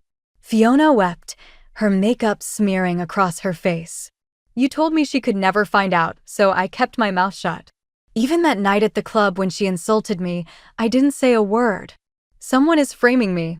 It must be one of your friends. They were probably jealous of your marriage and went to tell her. Seeing her still playing games, Ethan reached into his coat pocket, pulled out the stack of explicit photos, and whipped them violently across her face. The sharp edges cut her cheek, and the photos scattered across her lap. Fiona looked down. Her breath hitched. They were the exact photos she had sent to Maya from her burner phone. She had always despised Maya, viewing her as a soft, weak, working-class nobody who would just swallow her grievances and suffer in silence to keep her wealthy husband. She had never expected that submissive nobody would print the photos out, leave them as an anniversary gift for Ethan, and vanish completely. What do I do now? If Ethan is truly enraged, he will destroy me. Sensing the impending doom, Fiona crawled forward on her knees, wrapping her arms tightly around Ethan's legs, weeping hysterically. I'm sorry, Ethan. I wasn't thinking. I just wanted to be with you so badly. Men of your status sleep around with dozens of women all the time. It's completely normal. I didn't think she'd be so dramatic over a few photos. Ethan, if she could abandon you over this, it just proves she didn't love you enough. If she truly loved you, she would accept all of you. Shut your mouth. Ethan roared, kicking her away with absolute disgust. Thinking of Maya, a wave of agonizing heartbreak crippled him. The world saw Maya as soft, gentle, and quiet, a woman who kept to herself and never caused a scene. But Ethan knew the truth. Maya possessed a fierce, unyielding pride underneath that gentle exterior. She tolerated zero contamination. He remembered her words the night she finally accepted his proposal. If you ever betray me, I will vanish from your world completely. Part 16. He buried his face in his palms, sobbing as a suffocating agony crushed his lungs. I swore to God I would never lie to her. Why did I break my promise? It was this woman. It was this disgusting snake who tempted me and ruined my life. Ethan's eyes flashed with a psychotic, lethal coldness. Marcus. Sir, his head assistant stepped forward. Release the file we compiled on this woman's history in Europe. Every single disgusting thing she did over there. Leak it to the press immediately. No, please, Ethan, don't. Fiona shrieked, her face twisting in pure horror. If you release those records, I'll be entirely ruined. Ethan bent down, grabbing her chin in a vice grip, his voice sounding like a demon straight out of hell. If my intelligence reports are correct, you still have a rather wealthy, highly abusive benefactor in London searching for you, don't you? How about I send him your coordinates personally? Hearing that name, Fiona's face went completely gray, her body shaking like a leaf in a windstorm. No, please don't let him find me. Please, Ethan, I'm begging you. Ethan threw her chin away with utter loathing. I warned you from day one I would play with you in bed, but Maya could never know. You chose to cross that line to provoke her. You brought this on yourself. He turned and walked toward the door. He had been addicted to her body because she was reckless and knew how to manipulate a man's desires, but she had driven away his very heart. Without Maya, how was he supposed to survive? Marcus, terminate all corporate joint ventures with the Cheen Group. Withdraw every single dollar of our capital investments from their projects immediately. Understood, sir. No, Ethan, please, don't be this cruel to me. Fiona screamed, crawling across the floor. The truth was, she was merely an illegitimate daughter of the Cheen family, despised by her own father and siblings. Her sudden departure to Europe years ago wasn't because she was heartbroken over Ethan. It was because she had been caught sleeping with a married billionaire, and her family shipped her off to avoid a public scandal. In Europe, she had slept around with wealthy, dangerous men for money. Her last benefactor had been an absolute psychopath, and she had fled back to New York to escape him. The Cheen family only protected her because she claimed she could ensnare Ethan Vance again. If Ethan withdrew his backing and leaked her location to that psycho, she would return straight to hell. She wrapped her arms around his leather boot, weeping hysterically. Ethan, we grew up together. Look at our family's history. Please don't do this to me. Ethan kicked her chest, sending her flying across the hardwood floor. In exchange for your body, I gave your family millions in contracts. You broke the rules. You dug your own grave. Realizing begging was useless, Fiona's fear twisted into an ugly, venomous hatred. She dragged herself up, screaming at his retreating back, "You think you're so noble, Ethan Vance. You think your love for Maya Lin was some holy, sacred thing. If you actually loved her, you would have never laid a single finger on my body." She let out a hysterical, mocking screech. You're a hypocrite. Maya Lin left because of you. I wanted to see if your legendary true love was actually real, and look how easy it was. I gave you a little look, wagged my tail, and you came running like a dog. You didn't love her that much. Your devoted husband persona was just a brand you built for your own vanity. Now that she's gone, you want to blame me? You broke her heart, Ethan. You are the one who ruined her. You. Part 17. Ethan clamped his hands into tight fists, his knuckles cracking as he walked out of the penthouse. I love Maya. I love her more than my own life. I just made a mistake. The kind of mistake every man makes. It didn't mean I loved Maya any less, did it? For the first 2 years of their marriage, his mind and eyes had belonged entirely to Maya. His life had been a perfect, peaceful line between the corporate office and their home. He had cherished the warmth, the safety, the utter stillness of their life together. But when did that peaceful line start feeling like a flat line? When did their quiet life start feeling like a stagnant puddle of water, completely devoid of excitement? It started the night he randomly decided to join his old high society circle for a wild night out. That was the night he saw Fiona, fresh off the plane from Europe. He had never cared about Fiona growing up, despite the media calling them childhood sweethearts. But that night, surrounded by a haze of cigar smoke and expensive champagne, she had exuded a raw, dangerous, uninhibited sensuality that caught his eye. As a healthy, powerful man, a dark, primal urge had sparked inside him. His love for Maya had kept that urge locked down for weeks. But his friends had spent every single day whispering poison into his ear. They told him men of his status were fools to cage themselves with one woman.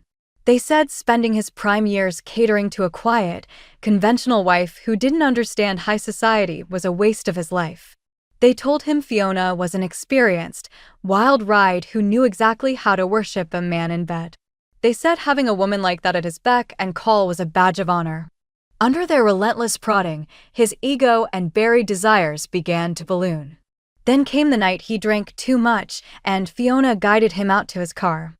Seeing her deliberately flaunting her body in the back seat, his restraint snapped. He took her right there in the car. From that first taste, the dam broke. Fiona kept pushing, and he kept sinking, burying himself deeper and deeper into the physical thrill. What do I do now? Where do I go to find my Maya? He returned to the empty mansion, the sheer, cavernous silence of the house freezing him to the bone. He couldn't comprehend how he was supposed to live out the rest of his days without Maya by his side. Suddenly, like a lunatic, he began throwing open drawers, tearing down closet panels, desperately searching for anything Maya might have left behind. Any scrap of paper, any discarded item, anything. He was terrified. Terrified that she had successfully erased herself from his existence. He searched every inch of the estate, but found absolutely nothing. Maya was ruthless in her departure. She had kept her promise to the letter. His eyes fell onto the desk in the study. The divorce papers were still sitting there.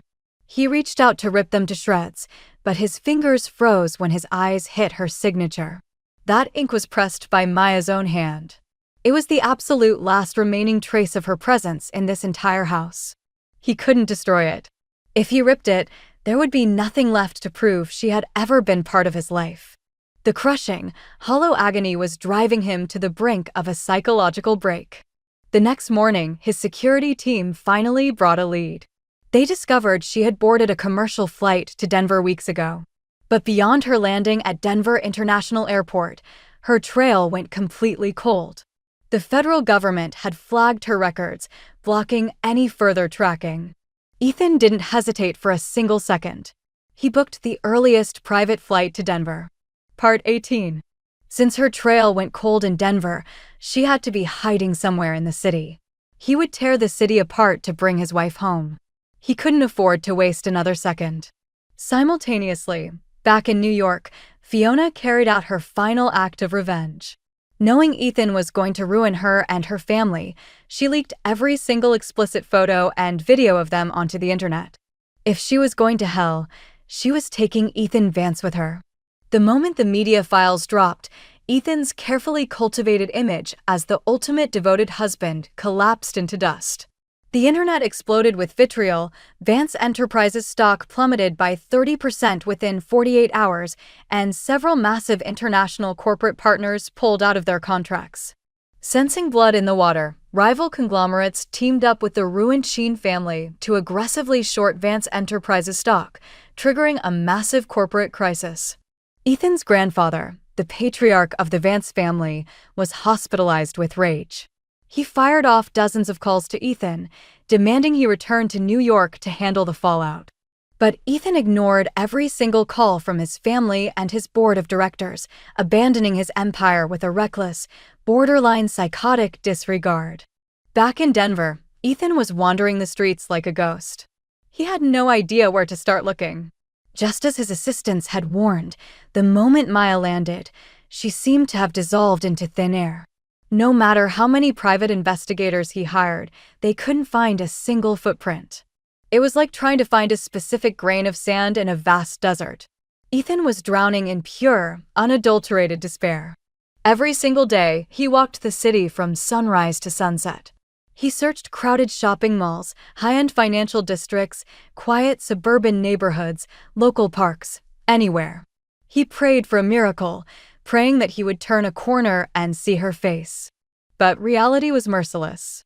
Day after day, he returned to his hotel room empty-handed. With no other options left, He bought out massive primetime advertising slots on local television networks and digital billboards across the state, broadcasting a public search for his missing wife. In the video broadcasts, the billionaire tycoon looked completely unrecognizable, haggard, unshaven, his eyes bloodshot as he openly wept, begging Maya for forgiveness and pleading for her to call him. He genuinely believed that Maya's soft heart would eventually crack. He believed that seeing him degrade himself so publicly would make her pity him and return to his side. He remained fiercely convinced that she still loved him, that she could never truly abandon him. But weeks passed. The search videos remained pinned to the top of every social media trending chart, yet Maya never appeared. Finally, the brutal truth broke through his delusions. His Maya was genuinely never coming back. The pain was a physical, tearing sensation in his chest, as if his lungs were being ripped out of his body. He wanted to die. He locked himself in his hotel suite, drinking himself into a stupor, intending to let the alcohol kill him. His assistant finally burst into the room, tearing a bottle of whiskey from his hand. "Mr. Vance, stop this. Think about it. What if Mrs. Vance already went back to New York? What if she's waiting for you at the house right now, wanting to see if you'll come home?" That single sentence acted like a jolt of electricity to his dying heart. Yes, my Maya loves me. She wouldn't actually discard me forever. She hid for a month to punish me, and now that she's seen how miserable I am, her anger must have cleared. She's probably waiting at our house right now.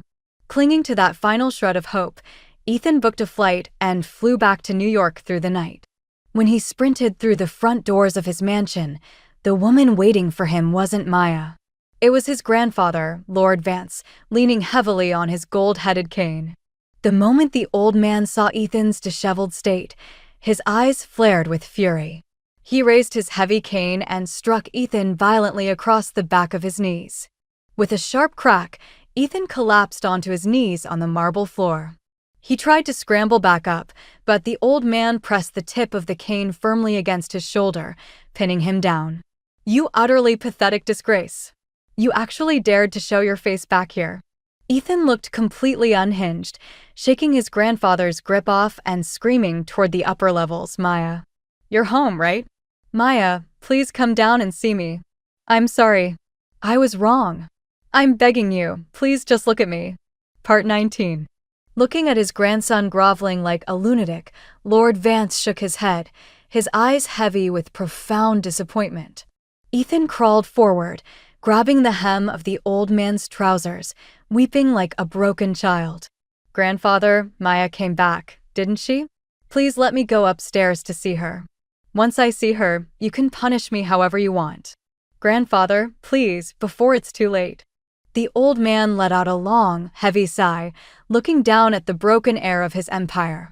"This is the marriage you fought with your life to secure. This is how you treated it? Ethan, when you first brought that girl home, we refused to give our blessing because of the immense class disparity. Do you remember what you told us? You knelt in the snow for 2 days, swearing that she was the only woman you would ever marry, that if you couldn't have her, your life was over. We were moved by your pure, unyielding resolve, which is why we broke our own rules to let her into this family. And look at what you did to the girl you claimed to love more than life itself. Ethan, you changed. High society and wealth finally corrupted your soul." No, grandfather, that's not true." Remembering the sheer desperation of his youth, the absolute purity of the love he felt when Maya finally accepted him, Ethan's heart fractured completely. He wept hysterically, his voice cracking. "I didn't mean to. It was those guys at the club. They kept pushing me. It was Fiona. She trapped me. I didn't want this. I only want Maya. Grandfather, use the family's resources to find her for me. Please, I'm begging you." The old man shook his head, his voice filled with grim finality. "They were merely external triggers, Ethan. The fundamental failure lies entirely in your own lack of character. Even without those friends, even without Fiona, there would have eventually been another circle of bad influences, another beautiful woman offering herself to you. If Maya hadn't discovered your affair with Fiona this time, if she hadn't left, what guarantees were there that a second Fiona, a third Fiona, wouldn't appear down the road? Ethan, you broke her heart. You tore her dignity to shreds. That is why she left. The root cause of this tragedy is you. No. No. Ethan collapsed entirely onto the floor, sobbing uncontrollably. He had been born the Golden Prince of New York, getting whatever he wanted with a single word, which made him completely indifferent to the world. Until he met Maya. His heart had come alive the second he saw her. He had crawled through broken glass for 3 years to win her love, and that was the only time he felt truly human, truly alive. And now Maya didn't want him anymore. She had completely retracted her love, leaving him a hollow shell. Without her, how was he supposed to survive the rest of his days? Maya, please come back. I'll never touch another woman. I'll scrub my skin raw. I'll purge every ounce of filth from my body. I'll become the clean, pure Ethan you fell in love with. Maya, please, I'm begging you, come home. Ethan finally understood the meaning of living hell. The vow he had made during his proposal had come back to claim its pound of flesh. Who was there to blame? His grandfather was right. He could blame no one but himself. Every single bit of this agony was the direct harvest of his own compromised character. A week later, inside a private lounge at a high-end club, Ethan was drinking himself into a stupor while his old circle of friends surrounded him, trying to placate him. All right, Ethan, snap out of it. It's just a woman. Maya Lin is gone, so what? We can find you 10 more tomorrow who look exactly like her. Exactly, man. We told you from day one that a marriage with a girl from her background wouldn't last. She takes things way too seriously. If it were any high society girl, she would have closed one eye to your business with Fiona, who actually packs up and files for divorce over a little fun. She's completely dramatic. Seriously, she was just a nobody from a working-class family. You elevated her status. She should have viewed it as an honor. She didn't know how good she had it. Right? Any girl in our social register is 10 times more sophisticated than her. You were just blinded by her back then, Ethan. Shut the fuck up. Part 20. Hearing them systematically degrade Maya, Ethan's vision turned scarlet. He lurched forward, his heavy fist connecting violently with the jaw of the closest speaker. I said shut the fuck up. None of you are fit to even utter her name. Maya is the best thing that ever happened to this world. Don't you dare speak about her. The lounge dissolved into chaos.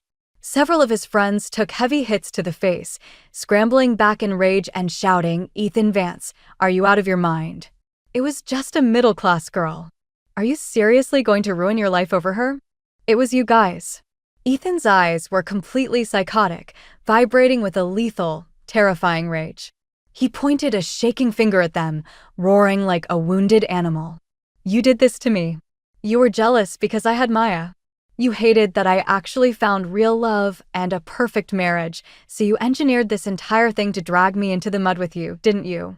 As if their hidden malice had been laid bare, his friends exchanged shifty, guilty glances. Ethan let out a bitter, tragic scream of laughter. You succeeded. Look at me now. I'm just like you, stuck in the absolute gutter, rotting, smelling like trash, waiting to waste the rest of my miserable life. You guys are fucking monsters. Absolute monsters. One of the guys wiped blood from his lip, muttering defensively, Ethan, you're misremembering things. We didn't force you into anything. You and that girl belong to different worlds anyway. A breakup was inevitable. Don't blame your own choices on your brothers. I'm misremembering? Ethan let out a chilling, empty chuckle, staring at them one by one. Am I really? His eyes were completely red, a dangerous mix of desolate grief and absolute madness swirling within them.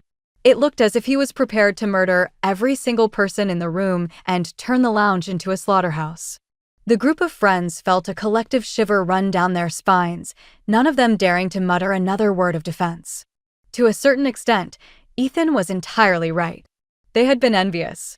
They had loathed how he managed to maintain a pure, legendary romance while they were trapped in transactional marriages and soulless affairs. That envy had rotted into malice. They had consciously prodded him, brought Fiona to his table, and cheered him on, waiting for the day he would fall from his pedestal and become just as degraded as them. Now their goal was achieved. Despite their fake words of comfort, their hearts were dancing with malicious satisfaction. Such was the reality of human nature. How could Ethan not see it now? He understood everything. He knew his friends had been malicious, and he knew Fiona had been a trap. But during those moments of physical indulgence, he had consciously chosen to poison his own mind. He had convinced himself that he was powerful enough to manage both, to keep his holy marriage intact while feeding his base desires on the side. He had grossly overestimated his own cleverness and severely underestimated Maya's absolute intolerance for betrayal. The laughter that tore out of his throat was completely broken. I loathe you all, but I loathe myself 1,000 times more. I broke Maya's heart. I have to bring her home. Ethan stumbled toward the exit, his body swaying dangerously. His friends, paralyzed by guilt and fear of his unhinged state, simply watched him leave, none of them stepping forward to help him. He stumbled out into the freezing New York night air, screaming into the empty sky the moment he stepped out of his car at his estate. Maya, where are you? Maya, please come home. I was wrong. I'll kneel, I'll let you destroy me. Just let me look at you. Maya, I'm begging you. Don't be this cruel. Without you, I genuinely can't survive. He was completely broken, screaming his lungs out into the dark clouds, praying for a miracle, praying that his voice would reach her across the country and change her mind. But there was no miracle.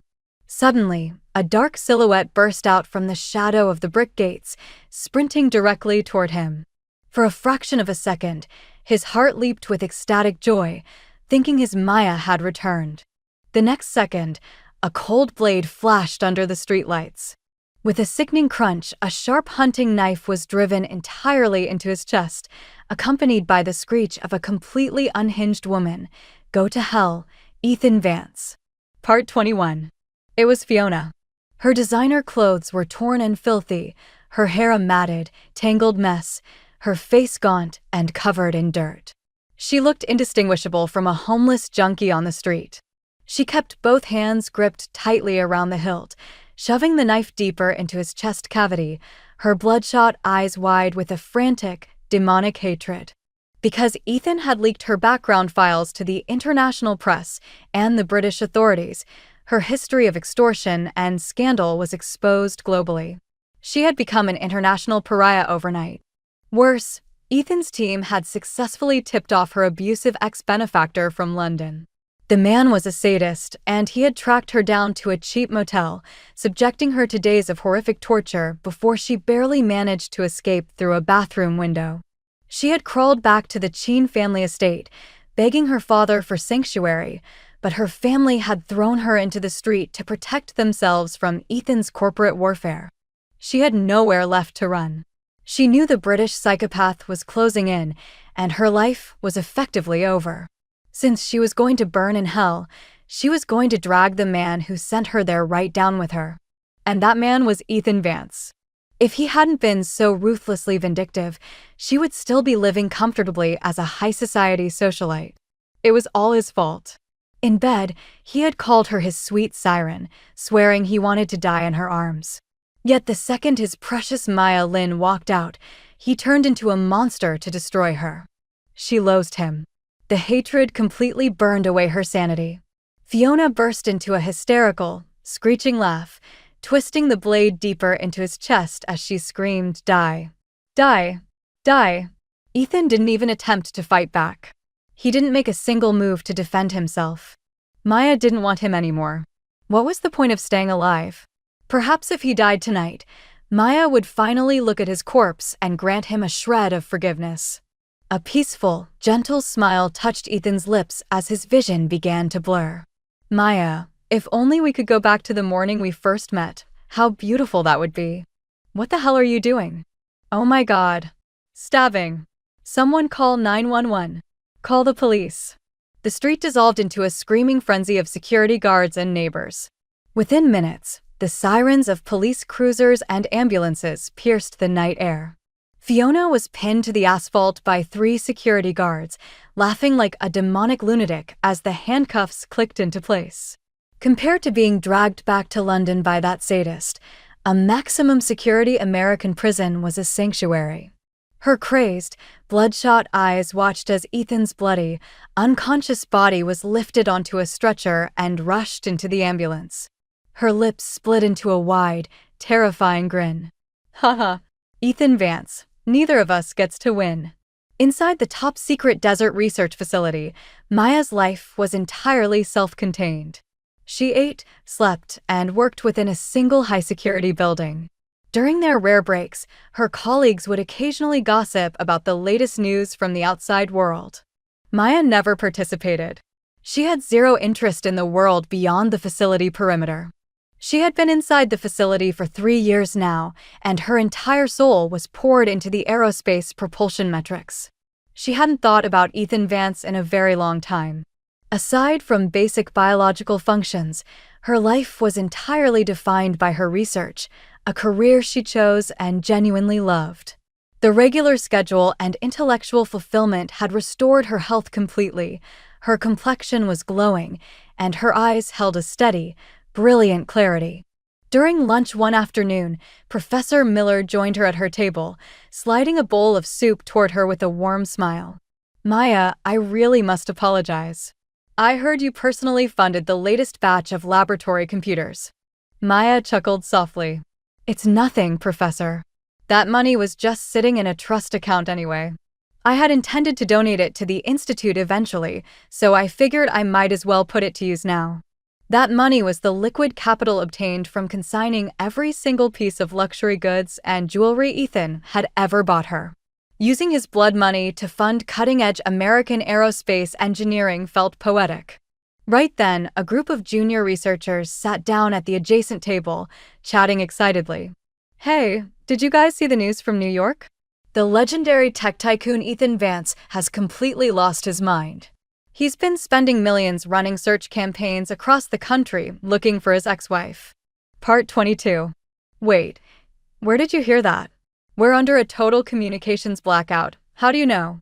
A new doctoral candidate just cleared security clearance yesterday and joined our sector. She's from Manhattan. She told me the whole story. Wow, really? What happened? Apparently, Ethan Vance had a massive affair with some socialite girl, and his wife discovered it and vanished without a trace. Ever since then, the guy went completely unhinged trying to track her down. Yikes. I guess epic romances really are a scam. Even a billionaire couple can't survive real life. This is why I stay married to my laboratory equipment, much more reliable. Professor Miller shot a quick, highly anxious glance at Maya. Maya, however, acted as if she hadn't heard a single syllable. She calmly chewed her salad and took a sip of her soup, her expression as placid as if they were discussing the weather in a foreign country. In truth, very few people inside the facility knew her past. She spent her days in scrubs, safety goggles, and face masks, speaking only when presenting technical data. Aside from Professor Miller and the core directorate, the general staff didn't even know her last name. "Maya, eat your lunch, Professor."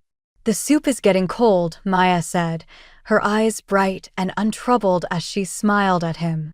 Professor Miller pressed his lips together, lowering his voice. "Are you and Ethan?" "That's ancient history, Professor. I told you 3 years ago, he and I have absolutely no relationship. My mind belongs entirely to our propulsion metrics. Whatever happens to Ethan Vance is none of my concern." She knew that when a woman like her walked away, a narcissistic alpha male like Ethan would view it as the ultimate defeat and obsess over it. Whether his madness was driven by wounded ego or genuine remorse didn't matter to her. Professor Miller carefully studied her face. Seeing her serene, joyful smile held no traces of hidden trauma, he finally let out a breath of relief. He genuinely couldn't comprehend how a man blessed with a brilliant, beautiful woman like Maya could ever choose to cheat. "Oh, wait. The new girl told me an even crazier update," the junior researcher at the next table whispered loudly. "What? Tell us." "Ethan Vance was actually stabbed a few weeks ago." Maya's fork paused for a fraction of a second. "Ethan was stabbed? Guess who stabbed him? His mistress, Fiona Jean." Ha ha ha, talk about cosmic karma. The guy cheated, got exposed, and his mistress literally tried to hollow out his chest. Serves him right. Wow, is he dead? Not yet, but the girl said he's been in a comatose state for over a month in a private ICU in Manhattan. The media is saying his brain activity is dropping and he might never wake up. Man, what a train wreck. I don't feel bad for him, but I wonder how his poor wife feels hearing this. If I were her, I'd pop a bottle of champagne and pray for the machine to unplug. Anyone who betrays me is dead to me anyway. The conversation drifted into casual jokes and laughter. Maya quietly finished her lunch, wiped her mouth with a napkin, and stood up. Her face showed absolutely nothing. Fearing she was merely performing strength, Professor Miller caught up to her in the hallway. Maya, if you need to return to New York to see him one last time, I can fast-track an emergency leave clearance through the Department of Energy. It should take less than. There's no need, Professor, Maya interrupted him, her eyes curving into a bright, beautiful crescent smile. I still need to compile the data arrays from this morning's propulsion test before the evening review. I don't have time to waste on a complete stranger. A complete stranger. Professor Miller stared at her, his mind reeling. He found it terrifying and awe-inspiring how a woman who had once loved a man to the point of sacrificing her career could cut him out of her soul so cleanly that not even his impending death could stir a ripple. But Maya was entirely sincere. The day she boarded that plane, her love for Ethan Vance had died. She had grieved him before she left. Now he was simply a ghost from a past life. Meanwhile, in a private ICU wing of a Presbyterian hospital in Manhattan, the entire Vance family was gathered around Ethan's bedside, the atmosphere heavy with despair. Ethan's mother was weeping hysterically, her eyes swollen. He was her only son. If he died, her world would collapse. Suddenly, amid the low sobbing of his family, the chest monitor began to beep frantically. Ethan's eyes flew open, and he violently bolted upright in bed, screaming a single name at the top of his lungs. Maya. Part 23. Seeing him suddenly awaken from a month-long coma, his parents screamed with joy, rushing to the bedside. Ethan. Oh my God, you're awake. Can you hear me? You foolish boy. You almost killed your mother. Don't you dare put us through this again. But Ethan heard absolutely nothing. He didn't even notice that his violent movement had torn the surgical stitches across his chest, causing blood to instantly seep through his hospital gown. Realizing he was inside a hospital, realizing the knife hadn't killed him, a wave of profound, suffocating sorrow washed over his soul. He slowly wrapped his arms around his knees, his entire body shaking violently as tears poured down his hollow cheeks. He had just had a dream that felt entirely real. He had dreamed of Maya. She was standing inside a thick, impenetrable white fog. No matter how hard he ran, no matter how loudly he screamed her name, he couldn't reach her. Just as he was about to give up in despair, the fog cleared and Maya appeared right in front of him. He had screamed with joy, throwing his arms around her tightly. But the very next second, her form dissolved into cold mist, slipping through his fingers. From the depths of the fog, her voice echoed, cold, detached, and absolute. Ethan Vance, I don't want you anymore. The utter finality in that voice had broken his psyche, shocking him awake. Seeing his chest wounds bleeding, his parents frantically ran out of the room to fetch the trauma surgeons. Only his grandfather, Lord Vance, remained by the bed. Over the past month, the old man seemed to have aged a decade, his posture bent as he leaned on his cane. He looked at his emaciated, hollow-eyed grandson, his heart aching with heavy sorrow. He let out a long sigh.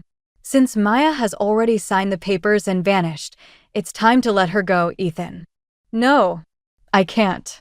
Grandfather, I can't function without Maya. Ethan wept, the billionaire tycoon sobbing like a helpless, abandoned toddler.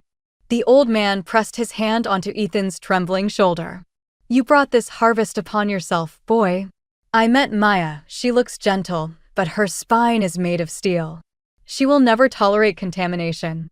The damage is done, Ethan. You can't fix a shattered mirror. For a girl like Maya, once her heart is entirely dead, nothing you do, Not even your death will ever bring her back. Grandfather. Ethan cried out, his face twisted in pure agony. What am I supposed to do? I can't find her.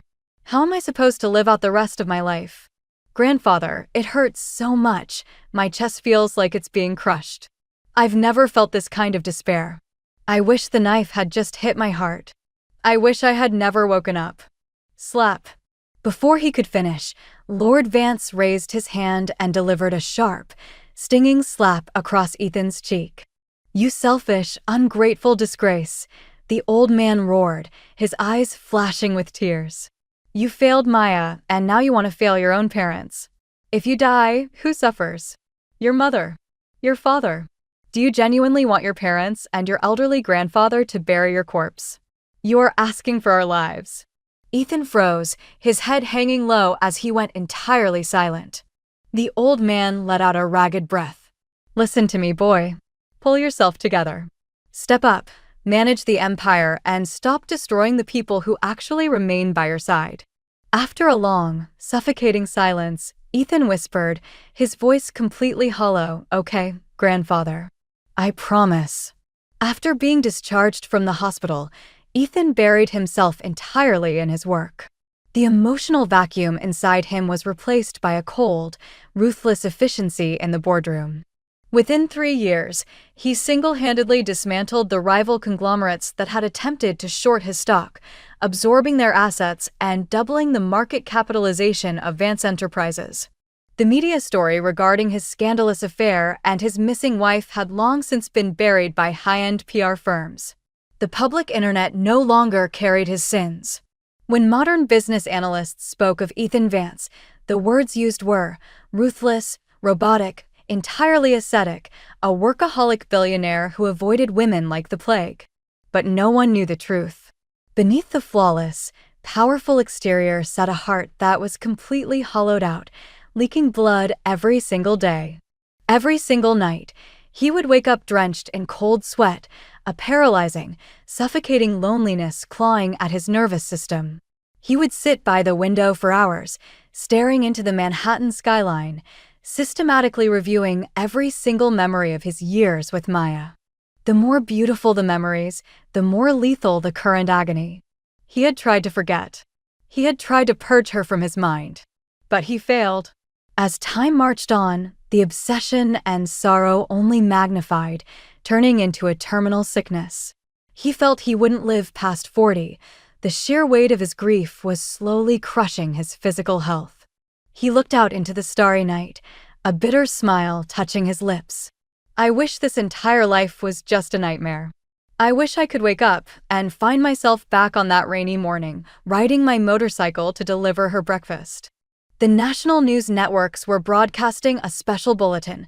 Project 037, the next-generation Federal Aerospace Propulsion Array, has achieved a historic, flawless success. As the single largest private donor to the Federal Science Foundation, Ethan Vance was invited to attend the official press conference and achievement gala in Washington, D.C. Part 24. He knew Maya loved scientific research more than anything. After losing her, he had poured billions into various federal research grants, hoping that his wealth could somehow pave a smoother road for scientists like her across the country. Guided by the event staff, Ethan took his seat in the front row of the auditorium. The gala commenced shortly after. The master of ceremonies stood at the podium, his voice booming through the sound system. Ladies and gentlemen, please welcome the core engineering team behind this historic achievement. Ethan hadn't been paying attention. His head was lowered as he reviewed corporate emails on his phone. Suddenly, for some inexplicable reason, his heart skipped a beat. He instinctively raised his eyes. There, standing dead center on the brightly lit stage, wearing a pristine white laboratory coat, was Maya Lin. Ethan bolted out of his seat, his entire body shaking violently, his eyes staring in absolute, paralyzed disbelief at the woman he had tracked for 3 agonizing years. It felt exactly like a dream. He didn't dare blink, terrified that a single movement of his eyelids would cause his beautiful illusion to shatter into mist. But compared to his explosive, breathless shock, Maya stood on the stage with absolute tranquility. Her expression was perfectly calm, bordering on polite indifference. She saw him. The man before her had changed significantly over the past 3 years. The youthful passion was entirely gone, replaced by a cold, hardened authority and a permanent shadow of sorrow between his brows. Yet, looking at him, Maya felt absolutely nothing. She looked at him the exact same way she looked at the strangers sitting in the rows behind him, with zero emotional resonance. Reading the absolute detachment in her clear eyes, the remaining hope in Ethan's heart died a final death. He understood completely. Even if they met 1,000 times, his Maya would never grant him a single ounce of forgiveness. The shock faded, leaving a thick, suffocating agony that tore through his chest, shredding his fragile heart. Facing her radiant purity and absolute indifference, he felt an overwhelming wave of shame. He felt filthy. He couldn't bear to stand under her gaze for another second. Stumbling over his own feet, he turned around and fled toward the exit of the auditorium. But the moment he stepped out into the grand lobby, his legs froze. The woman he loved more than life itself was standing just beyond those doors. How could he bear to drive away without looking at her a few moments longer? He retreated into a shadowed corner near the lobby pillars, staring through the glass doors at the stage. Watching her speak into the microphone, his eyes turned burning hot, his chest swelling with a mixture of immense pride and devastating sorrow. His Maya looked incredibly beautiful. Her face was radiant with life and purpose, her posture proud and confident. She had finally become the brilliant, world-changing scientist she was always meant to be. Yes, this is the life you deserved. Her existence was meant to be legendary, magnificent, and entirely bathed in light. She was never meant to be caged inside a mansion, catering to a wealthy husband and dealing with the toxic playground of high society. What did it matter that he had billions? What did it matter that his family possessed a historical pedigree? In the grand scheme of things, he was the one who was entirely unworthy of her. This 3-year reunion was a miracle, a devastating gift, and a brutal mirror that showed him the infinite distance between them. His Maya was rising higher into the light, her future boundless and bright. While he had chosen to step into the gutter years ago, and he was destined to rot there until the day he died. During the past 3 years of agony, his obsession had rotted into a dark fantasy.